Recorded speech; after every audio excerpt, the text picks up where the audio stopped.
আজি হৈ যোৱা এডিআৰই পৰীক্ষাৰ এনসাৰ কি সিলভাৰৰ ৰাসায়নিক সংকেত কি এজি 2 নম্বৰ প্ৰশ্ন নীতি আয়োগৰ চেয়াৰপাৰসন কোন নীতি আয়োগৰ চেয়াৰপাৰসন নৰেন্দ্ৰ মোদী অৰ্থাৎ দেশৰ প্ৰাইম মিনিষ্টাৰ হয় নীতি আয়োগৰ চেয়াৰপাৰসন ভাৰতৰ উপৰাষ্ট্ৰপতি গৰাকী কোন ভাৰতৰ উপৰাষ্ট্ৰপতি জগদীপ ধনখৰ টকলাই চাহ গৱেষণা কেন্দ্ৰ ক'ত অৱস্থিত টকলাই চাহ গৱেষণা কেন্দ্ৰ যোৰহাটত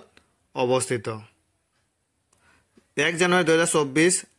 মতে আমেৰিকাৰ ৰাষ্ট্ৰপতি গৰাকীৰ নাম কি জো বাইডেন বৰ্তমান ৰাজ্যসভাৰ অধ্যক্ষ কোন বৰ্তমান ৰাজ্যসভাৰ অধ্যক্ষ অৰ্থাৎ উপৰাষ্ট্ৰপতি আছে জগদীপ ধনখৰ তাৰ পিছৰ কোৱেশ্চনটো আছে আহোমসকলৰ শেষৰ ৰাজধানী ক'ত আছিল আহোমসকলৰ শেষৰ ৰাজধানী আছিল যোৰহাটত অলকানন্দ গীতটি কোনে গাইছিল শংকুৰাজ কোঁৱৰ আৰু যদি অপচনত তিনিটা থাকে তেনেহলে শংকুৰাজ কোঁৱৰ মৈত্ৰী আৰু তন্ময় ক্ৰিপ্টন তাৰ পিছৰ কোৱেশ্চনটো আছে full form of DAY Deendayal Antyodaya যোজনা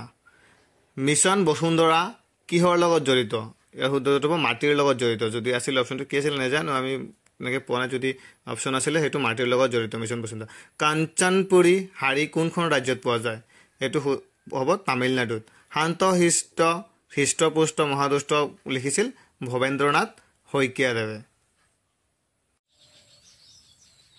জালিয়ানাৱালাবাগ ক'ত অৱস্থিত জালিয়ানাৱালাবাগ অমৃতসৰ পাঞ্জাবৰ অমৃতসৰত অৱস্থিত কালেক্টিভ নাউন অফ ফিছৰ কালেক্টিভ নাউন আছে শোল or school শোল বা স্কুল আছে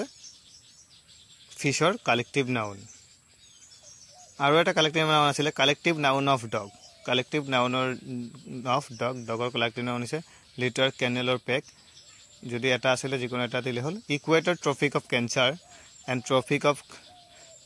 কেপ্ৰিকৰ্ন ক্ৰছেছ এটো ক'ত ক্ৰছ কৰিছে আফ্ৰিকা মহাদেশত আফ্ৰিকাত